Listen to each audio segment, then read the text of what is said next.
भारत एक बहुत विविधता से भरा देश है, डाइवर्सिटी से भरा देश। ऐसे में ऑल इंडिया सर्विसेज का गठन किया इस उम्मीद के साथ कि इस डाइवर्सिटी को सही मायने में हार्नेस करके अपनी ताकत बना सकेगी। ये all India services, Indian administrative services, Indian police services, Indian forest services, ये सबसे देश के काबिल युवाओं को, युवतियों को चुनती हैं और उन्हें पूरे देश में बांटा जाता है ताकि वो जाकर के केंद्र और राज्यों के बीच में आपसी हार्मनी बना करके एक एफिशिएंट गवर्नेंस दे सकें। अभी हाल में ही यूपीएससी ने कुछ बड़े बदलाव किए हैं जिनका लक्ष्य, ऐसा प्रतीत हो रहा है, ऐसा दिख रहा है कि इनका एम है is to make all India services truly Indian. इनको और ज्यादा पैन इंडिया स्कोप में बनाए जाने की कोशिश की गई है। दो नियम खास तौर पे मैं तुम्हें इस बारे में तुम्हें थोड़ा सा बताना चाहूंगा इस छोटे से वीडियो के माध्यम से। सबसे पहला यह है बेटा, कैडर एलोकेशन पे इन्होंने कुछ नए नियम हाल में निकाले हैं जिसका एम यह है कि बेटा talented officers are evenly spread out across India. अभी तक यह हो रहा था कि कुछ बड़े प्रदेश जिनकी जनसंख्या ज्यादा है, they were somewhere dominating the merit list.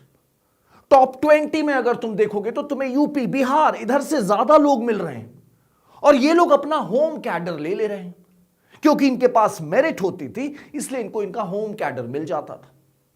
लेकिन जो छोटे स्टेट्स हैं, जो यूनियन टेरिटरीज हैं, वहां पर टैलेंटेड ऑफिसर्स उतना ईगरली नहीं जा रहे थे। So somewhere they were facing an efficiency gap, a governance gap. इसको दूर करने के लिए अब कैडर एलोकेशन को और ज्यादा स्ट्रीमलाइन किया गया है ताकि अब जो छोटे छोटे प्रदेश है, जैसे नॉर्थ ईस्ट में कहीं मिजोरम या तुम्हारा हिमाचल, इनको भी टॉप मेरिट लिस्ट में जो टॉपर्स हैं वो इनको भी अलॉट हो सकते हैं। तो अब उनके वहां एफिशिएंसी और harmony with the overall India will increase, coordination will improve. तो यह है कैडर एलोकेशन। इसका लक्ष्य क्या है? जैसा मैंने तुम्हें समझाया, इसका एम है बच्चा टू एंश्योर कि जो टॉपर्स हैं वो इवनली स्प्रेड आउट हो, वो किसी एक खास रीजन में ना चले जाए, नहीं तो फिर रीजनल इंबैलेंस हो जाएगा। सारे टैलेंटेड लोग वहीं पे खड़े हुए हैं, जो मेरिट लिस्ट में पीछे हैं वो सब छोटे छोटे प्रदेशों में। तो ये अवॉइड करने के लिए, रीजनल इंबैलेंस ना हो, मेरिट एक ही जगह लॉपसाइडेड एक रीजन में ही ना पहुंच जाए, बाकी जगह पहुंच ही नहीं पा रही है जो मेरिटोरियस टैलेंटेड अधिकारी हैं। तो अब यह होगा कि अब छोटे छोटे प्रदेशों में भी तुम्हें टॉपर्स पोस्टेड देखने को मिलने लगेंगे, which I think, I believe is a good thing. तुम्हें इस बारे में क्या लगता है मुझे जरूर एक बार कमेंट सेक्शन में बताओ, ये मेरी समझ। ठीक है, तो एक तो ये पहला नियम। दूसरा नियम, अभी इन्होंने जो नोटिफिकेशन निकाला, 24 मई को तुम्हारी परीक्षा है 2026 प्रीलिम्स की, उसका नोटिफिकेशन आया, उसमें भी इन्होंने एक बड़ा बदलाव किया है। They are trying to put restrictions on attempts for rank improvement। इस तरह के कई उदाहरण हमें देखने को मिलते हैं, जैसे एक रवि कुमार सिहाग, 2018 में इन्होंने परीक्षा दी, इनका सिलेक्शन हो गया क्या कहते हैं, डिफेंस अकाउंट सर्विसेज में। फिर रेलवे ट्रैफिक वाली जो सर्विसेज होती है, अगले साल उन्होंने परीक्षा देके उसमें सिलेक्शन लिया। 2021 में फिर सिलेक्शन इनका आईएएस में हो गया। तो इन्होंने कई सारे अटेम्प्ट्स दिए रैंक इंप्रूवमेंट के लिए। लेकिन अब यूपीएससी ये कह रहा है कि रैंक इंप्रूवमेंट के लिए आपको अटेम्प्ट में रिस्ट्रिक्शन लगा रहा है। कैसी रिस्ट्रिक्शन? 3-4 पॉइंट समझो। इन्होंने कहा है कि अगर आप आईएएस और आईएफएस फॉरेन सर्विसेज में आपका सिलेक्शन हो चुका है तो आप 2026 का एग्जाम नहीं दे सकते। आप 2026 का एग्जाम नहीं दे सकते रैंक इंप्रूवमेंट के लिए अगर आपका आईएएस और आईएफएस में हो गया। अगर आपने अगर जैसे आपने प्री दिया, प्री का और मेंस के बीच में आपको पता चलता है कि 2025 के एग्जाम के आधार पर आपको अब आईएएस या आईएफएस मिल रहा है, तो अब आपको मेंस नहीं देने दिया जाएगा। किसी भी समय पर अगर यह पता चला कि आपको पुराने वाले एग्जाम में आईएएस या आईएफएस मिला है, तो इररेस्पेक्टिव कि आप एग्जाम के किस लेवल पे हैं, आपका कैंडिडेचर रद्द हो जाएगा, आपको वही जाके ज्वाइन करना होगा। Point number 1। पॉइंट नंबर 2, अगर आप आईपीएस ऑलरेडी सेलेक्ट हो गए हैं और आप रैंक इंप्रूवमेंट के लिए एग्जाम देने जा रहे हैं, तो you will not be allowed to opt for IPS, कि मैं आईपीएस में ही रैंक बढ़ा के अपना कोई होम कैडर ले लूं, नहीं, वो भी नहीं अलाउड है।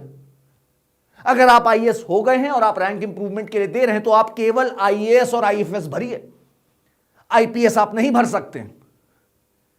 ठीक है, फिर देखो ये क्या कह रहे हैं, अगर आप सीएसई सिविल सर्विसेज एग्जामिनेशन 2026 में आईपीएस बनते हैं या किसी और सेंट्रल सर्विस ग्रुप ए वाली सर्विस में आते हैं, तो आप रैंक इंप्रूवमेंट के लिए एग्जाम दे सकते हैं, परंतु केवल एक,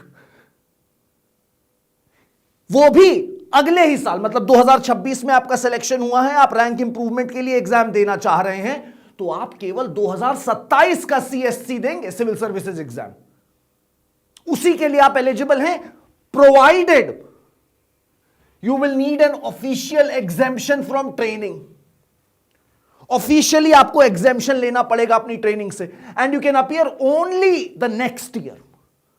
यह नहीं कि आप 28 में जाके दें या 29 में जाके दें, चाहे आपकी एज बची भी हुई हो, लेकिन आप ये नहीं कर सकते हैं। और अगर आपको और अटेम्प्ट देने हैं, तो आपको पहले रिजाइन करना पड़ेगा, पहले रिजाइन करिए फिर दीजिए अटेम्प्ट। आप पुरानी जॉब आप पूरी तरह से रिजाइन करके उसे छोड़िए, तब आप जाके दे सकते हैं। यह भी इन्होंने यहां पर बता दिया है। अच्छा, इस डिसीजन के फायदे क्या हैं, नुकसान क्या हैं, थोड़ा सा इस बारे में भी हमें विचार करना चाहिए। इसका फायदा देखो यह है बच्चा, कि कहीं ना कहीं एक ज्यादा लेवल प्लेइंग फील्ड आएगी। ठीक है, अब जैसे ये सोचो तुम कि यार रैंक इंप्रूवमेंट के लिए अटेम्प्ट कौन दे सकता है, वही दे सकता है somebody who is coming from a well off family, somebody who is coming from a very well off family, वही बिना किसी टेंशन के, जो नॉर्मल मिडिल या लोअर मिडिल क्लास से लोग जो हैं, उनके ऊपर अपने परिवार की इतनी जिम्मेदारियां होंगी, वो चाहेंगे कि मैं जल्दी से जल्दी अपना काम शुरू करूं, काम में अच्छा परफॉर्म करूं, पैसे कमाऊं, अपने घर वालों के लिए कुछ कर पाऊं। लेकिन जो वेल प्लेस्ड है, वो कई बार अटेम्प्ट दे सकते हैं आराम से, सबैटिकल ले लेंगे, छुट्टी ले लेंगे, सैलरी आ रही है नहीं आ रही उन्हें फर्क नहीं पड़ रहा है। तो ये कहीं ना कहीं क्लास बायस आता जा रहा था। जो रिच क्लास है वो आराम से मल्टीपल अटेम्प्ट्स देते हुए बैठा रह सकता है, लेकिन जो गरीब तबके से निकल के आया हुआ एक लड़का है, लड़की है, वो लगातार मल्टीपल अटेम्प्ट नहीं दे पाएगी। तो ये क्लास बेस जो एक डिस्क्रिमिनेशन था, वो कहीं ना कहीं कम होगा इससे, ऐसा भी मुझे प्रतीत हो रहा है। डू यू अग्री और not? Please do let me know. तो एक ये फायदा यहां से आ रहा है। दूसरा फायदा एक और जो इससे होगा वो ये होगा बेटा कि तुम्हारा सिस्टम एफिशिएंट होगा, गवर्नेंस जो होगा वो बेहतर होगा। क्योंकि सोचो कितने सारे ऐसे लोग बच्चे थे, एस्पिरेंट्स थे, जो सिलेक्शन ले रहे हैं, लेकिन लगातार अटेम्प्ट देते चले जा रहे हैं in the hope of rank improvement. अब उनका जो काम था वो तो ये कर नहीं रहे। जो इनका काम था, जिसके लिए इनको सेलेक्ट किया गया है, इनको इतना सारी चीजें मिलेंगी, वो काम तो ये कर नहीं रहे। उस दौरान जो गवर्नेंस गैप होगा ग्राउंड फील्ड, ग्राउंड लेवल पे, उसका जिम्मेदार कौन? तो अब वो इनएफिशिएंसी भी सिस्टम से थोड़ी कम होगी। नुकसान यह है कि कहीं ना कहीं भाई आप मेरिट को थोड़ा सा डिस्क्रिमिनेट भी कर रहे हो। भाई जो इंसान लगातार पढ़ रहा है और वो और बड़ी रैंक निकाल सकता है, उसको तुम क्यों रोक रहे हो रैंक निकालने से? तो एक तरह से अगर तुम देखोगे कि तो कहीं ना कहीं पे मेरिट पे हम थोड़ा सा कॉम्प्रोमाइज भी कर रहे हैं। बट ओवरऑल मुझे लग रहा है कि यहां पर जो प्रोज हैं वो कॉन्स पे थोड़ा सा भारी पड़ते नजर आ रहे हैं। तो ये कुछ बड़े चेंजेस हैं जिनका तुम्हें ध्यान रखना जरूर चाहिए। God bless you and keep studying. Bye.